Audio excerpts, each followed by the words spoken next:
तो बात कर रहे थे प्रेजुडाइज की। तो विलेजर्स को अगर हम इग्नोरेंट समझे और वहीं जो सिटी में रहने वाले लोगों को मनी माइंडेड और लेजी समझे, ये प्रेजुडाइज होता है। प्रेजुडाइज मतलब कि नेगेटिव ओपिनियन होना, किसी के बारे में गलत फहमी पालना और सबको एक ही तरीके से पेंट करना।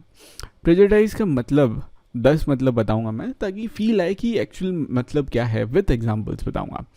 प्रेजुडाइज का मतलब जो बुक में लिखा है वो है जज other people negatively and see them as inferior. उन्हें इन्फीरियर या उन्हें हीन सोचना, उन्हें अपने से कमतर सोचना।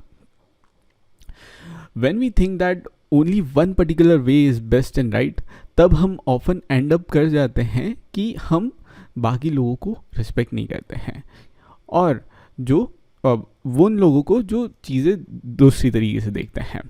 मतलब एक ही तरीका सही है और बाकी सारे वे जो हैं फिर वो सही नहीं है।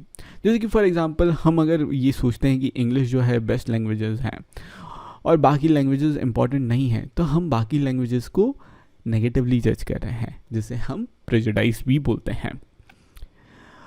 अब इसका मतलब क्या हुआ कि हम जो है उन लोगों की भी रिस्पेक्ट नहीं करते हैं जो इंग्लिश के अलावा भी बातचीत करते हैं, तो ये गलत हो जाता है। प्रेजुडाइज जो होता है वो बहुत सारी चीज़ों के बारे में हो सकता है एक इंसान को, जैसे कि उनके रिलीजियस बिलीफ के बारे में कि अच्छा ये वो धर्म फॉलो कर रहे हैं, अच्छा, तो हम नेगेटिवली जज करने लगते हैं। क्यों? क्योंकि मेरा धर्म महान है और बाकी सब तो बकवास है। ये अगेन प्रेजुडाइज हो जाता है इंसान का। कि मेरा रिलीजन बेस्ट है। कलर ऑफ देयर स्किन, अच्छा इस रंग के हैं। यूजुअली हमारे देश में होता भी है, आपने देखा भी होगा कि फेयर रंग को ज़्यादा तवज्जो दी जाती है और जो डार्कर स्किन टोन है वो उनको ज़्यादा अच्छे से अच्छा नहीं माना जाता है। लेकिन ऐसा नहीं है, मतलब ऐसा हमारी हिस्टोरिकल वे में तो नहीं हुआ है, क्योंकि अगर आप देखें कि हमारे जो अवतार हुए हैं, चाहे राम हुए हों या कृष्ण हुए हों, तो उनका डिपिक्शन डार्क रंग का हुआ है। तो ज़रूरी नहीं है कि गोरे रंग वाले ही अच्छे होंगे और डार्क रंग वाले बुरे होंगे। रंग से कोई मतलब नहीं रहता है, वो इंसान के अंदर क्या रहता है उस बेसिस पे डिटरमाइन होता है। तो अगर कोई रंगों के बेसिस पे, इनफैक्ट कुछ लोग तो अपने अगेंस्ट ही हीन भावना मान लेते हैं। स्पेशली मैंने देखा है कि जो लोग रहते हैं उनका ये मानना है, अच्छा मेरा तो ये स्किन टोन है, अच्छा नहीं है, और वो इन्फीरियरिटी कॉम्प्लेक्स में चले जाते हैं। तो प्रेजुडाइज मतलब सामने वाला दूसरों को नेगेटिवली जज कर रहा है, और इन्फीरियरिटी मतलब हम ही खुद को नेगेटिवली जज कर रहे हैं। हमें इन दोनों चीज़ों से बचना चाहिए, ठीक है।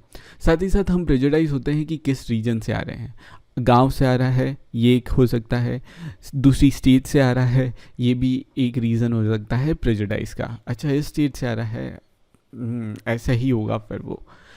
साथ ही साथ और ये देखने को मिलेगा, आप अगर न्यूज़पेपर पढ़ना स्टार्ट करेंगे ना, तो आपको दिखेगा न्यूज़पेपर और लोगों से इंटरैक्ट करना, बड़े लोगों से इंटरैक्ट करना, तो ये प्रेजुडाइज वाली भावना जो है ये लोगों में कूट कूट के भरी है, जिसे हमें चेंज करना है।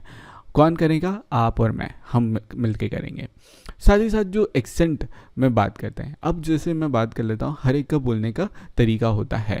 मतलब जो शब्दों का प्रोनाउंसिएशन होता है, उच्चारण होता है, वो अलग अलग होता है। जैसे मेरे जो कलीग्स हैं वो साउथ इंडिया के भी होते हैं, तो जिस तरीके से नॉर्थ इंडियंस इंग्लिश बोलते हैं वो अलग होता है जो साउथ इंडियन बोलते हैं। कुछ लोग जो फॉरेन में इंग्लिश बोलते हैं उनका बोलने का प्रोनाउंसिएशन यानी कि एक्सेंट जो होता है वो अलग होता है इंडियन लोग जो इंग्लिश जिस तरीके से बोलते हैं। तो बोल सब एक ही भाषा रहे हैं, लेकिन उनका एक्सेंट अलग हो जाता है, तो उसमें भी लोग नेगेटिवली जज कर लेते हैं। साथ ही साथ जिस टाइप के कपड़े पहनते हैं उससे भी प्रेजुडाइज होता है, और ये प्रेजुडाइज इतने स्ट्रांग हो जाते हैं कि हम इस कारण से कुछ लोगों से फ्रेंडशिप भी नहीं करना चाहते हैं, और इस हरकत से वो हर्ट हो सकते हैं। अब मैं आपको समझा देता हूँ कि पहले जो चैप्टर में समीर 1 और समीर 2 के बारे में हमने पढ़ा था, और वो बहुत बड़ी स्टोरी थी, वो एक्चुअली आपका बैकग्राउंड डेवलप करने के लिए था कि आप जो हैं उनमें बहुत सारे डिफरेंसेस थे, फिर भी उन्होंने दोस्ती नहीं छोड़ी, उन्होंने एक दूसरे से दोस्ती की और कोशिश की दोस्ती बढ़ाने की। अब आगे हम जो पढ़ने वाले हैं वो स्टीरियोटाइप्स के बारे में पढ़ने वाले हैं, जो कि प्रेजुडिस से थोड़ा बहुत मेल खाता है। उसके बारे में हम समझेंगे कि स्टीरियोटाइप्स क्या होता है।